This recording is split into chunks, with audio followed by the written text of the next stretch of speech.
Assalamualaikum everyone. I'm Khadija Ali from Success Coaching Classes. Today we are going to start cost accounting. Here is cost accounting part 19.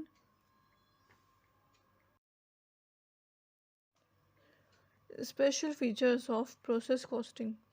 इसमें ही process departments, production schedule, wastage in production, joint products and byproducts, transfer of production at profit. चलिए अब हम आगे देखते हैं। आगे है special features of process cost accounting. इसमें पहला है प्रोसेस डिपार्टमेंट।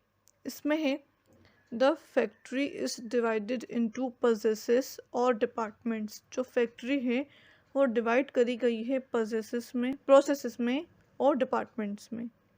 फिर है the material process through one more process और department in order to obtain the final finished product. इसका मतलब ये है जो भी सामान होता है ना वो दूसरे प्रोसेस या फिर डिपार्टमेंट से होता है एक ऑर्डर में ऑब्टेन करने के लिए फाइनल फिनिश्ड प्रोडक्ट। फिर है the cost accounting follows the cycle for recording the cost. Cost accounting जो होती है ना वो एक साइकिल को फॉलो करती है रिकॉर्ड करने के लिए उसकी कॉस्ट को, उसमें उसकी कॉस्ट रिकॉर्ड की जाती है। फिर दूसरा है production schedule.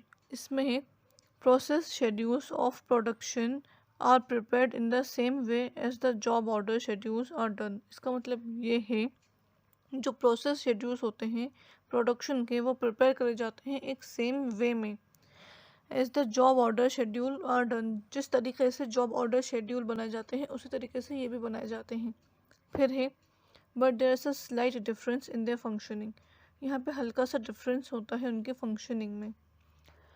The job schedules is prepared with requisite elaborate instructions of each job happens to be different from each other. They do not require instructions again and again. इसका मतलब ये है कि जो जॉब शेड्यूल प्रिपेयर करे जाते हैं with requisite elaborate instructions, जिसमें क्या होता है एक जो भी इंस्ट्रक्शंस होते हैं ना जॉब के वो एलेबोरेट होते हैं। हर एक जॉब के instructions happens to be different from each other, जो कि एक दूसरे से डिफरेंट होते हैं, अलग अलग होते हैं। But they do not require instructions again and again. लेकिन उन लोगों को क्या होता है, उन चीज़ों को इंस्ट्रक्शंस बार बार नहीं चाहिए होते हैं।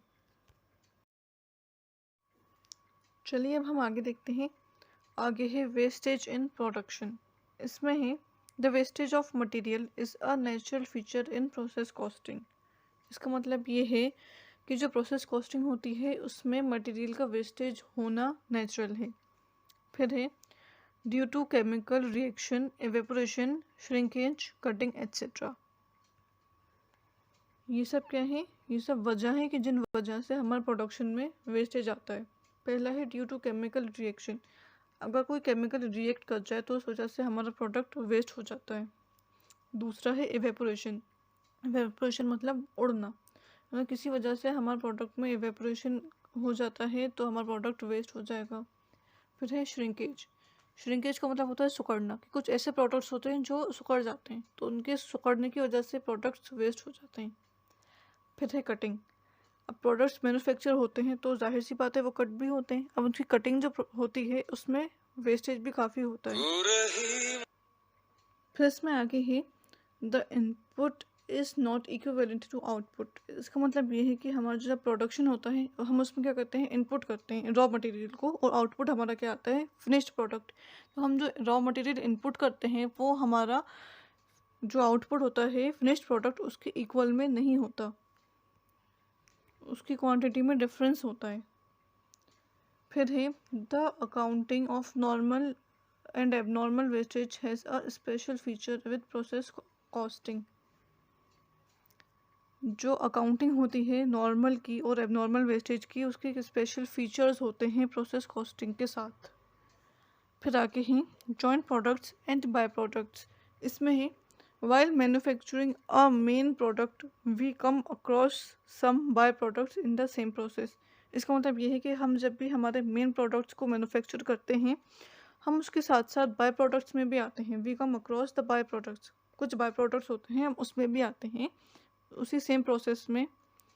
फिर है there are equal products of same product process. यहाँ पे क्या रहता है, इक्वल प्रोडक्ट्स होते हैं सेम प्रोसेस के, उसी सेम प्रोसेस से इक्वल प्रोडक्ट्स बनते रहते हैं। फिर है there are other products of equal importance and value which emerge during production process.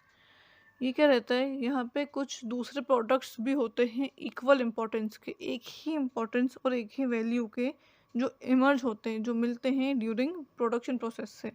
हमारा जो भी प्रोडक्शन प्रोसेस होता है उसमें ये सब रहता है। फिर हम एग्जांपल देखते हैं जॉइंट प्रोडक्ट्स की। इसमें है joint products are two or more products that are manufactured from one process. Joint products क्या होते हैं, वो दो या दो से ज़्यादा प्रोडक्ट्स होते हैं जो कि मैन्युफैक्चर होते हैं एक ही प्रोसेस से वो बनते हैं। इसमें है butter, milk, cheese that are all manufacture when raw milk is joint product. इसका मतलब ये है कि जब भी रॉ मिल्क होता है उससे ये सब चीज़ें बनती हैं। जब भी रॉ मिल्क है उसके साथ ये बटर भी आएगा और चीज़ भी आता है, मतलब ये कि उसी में से ये चीज़ें बनती हैं। फिर है बाय प्रोडक्ट की एग्जांपल। उसमें है butter milk from butter production. जब भी हम बटर का प्रोडक्शन करते हैं उसके साथ साथ क्या रहता है, बटर मिल्क भी निकलता है, तो वो उसकी एग्जांपल हो गई बाय प्रोडक्ट की। चलिए अब हम आगे देखते हैं। आगे है transfer of production at profit. इसमें है in certain cases the output of process is transferred to the next process, not at cost but at market price, in order to ascertain whether the production process is profitable or not। इसका मतलब ये है कि जो output होता है हमारे एक प्रोसेस का, वो ट्रांसफ़र होता है दूसरे प्रोसेस में, not at cost but at market price. Cost पे वो नहीं होता ट्रांसफ़र, बल्कि मार्केट प्राइस जो होती है हमारी उस पर ट्रांसफ़र किया जाता है, in order to ascertain whether the production process is profitable or not। ये मालूम करने के लिए होता है वो कि हमारा जो भी प्रोडक्शन प्रोसेस है वो हमें प्रॉफिट दे रहा है या नहीं। फिर है the market price contain element of profit. जो भी मार्केट प्राइस है ना वो क्या करते हैं, कंटेन करते हैं एलिमेंट को, प्रॉफिट की। इसका मतलब ये है कि जो हमारा मार्केट प्राइस होता है ना उसमें क्या होता है, प्रॉफिट के एलिमेंट्स होते हैं।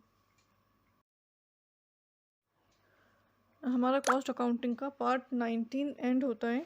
Thanks for watching. Please like, share and subscribe. Press the bell icon.